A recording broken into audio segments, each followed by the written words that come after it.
Shalom, shalom. Que la paix et la grâce du Seigneur vous soient multipliées dans le merveilleux nom de notre Seigneur et Sauveur Jésus-Christ.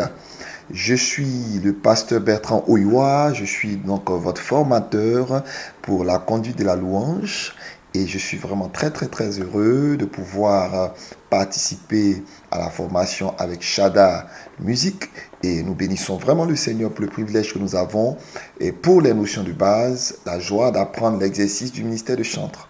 Voilà, nous allons prendre le temps d'étudier avec la grâce du Saint-Esprit et de comprendre succinctement en quoi consistera notre formation. Alors, dans un premier temps, nous allons voir les bases de la louange dans la vie.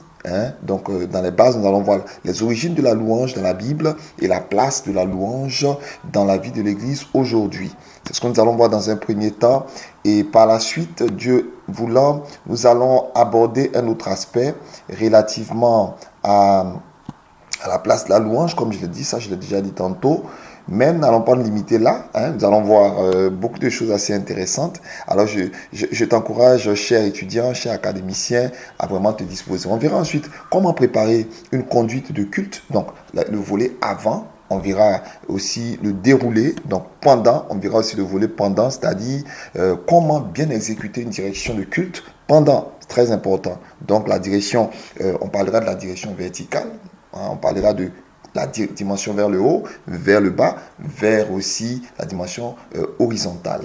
Alors on prendra le temps d'expliquer un peu le lien dans la dynamique, le peuple, et puis aussi on parlera de l'équipe ou l'orchestre qui va avec. Donc, très important de comprendre ces choses parce que ça va vraiment vous permettre de cerner vraiment des aspects basiques, mais tellement importants en ce qui concerne le service de la louange. N'oubliez pas, notre service et notre œuvre pour le roi et comme je disais, mon œuvre est pour le roi. Et enfin, on verra l'après. Donc, comment évaluer lorsque vous avez fini un temps de louange ou il n'y a pas juste fini le temps de louange lorsque vous finissez quand vous descendez de l'estrade.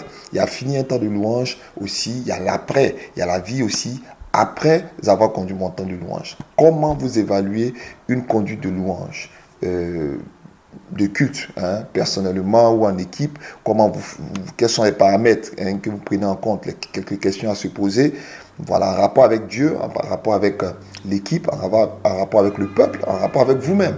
C'est vraiment important de comprendre ces vérités spirituelles. Voilà. Donc voici en quelques mots des éléments d'introduction pour notre cours sur les notions de base. Et sans plus tarder, rejoignez-moi maintenant pour la toute première partie.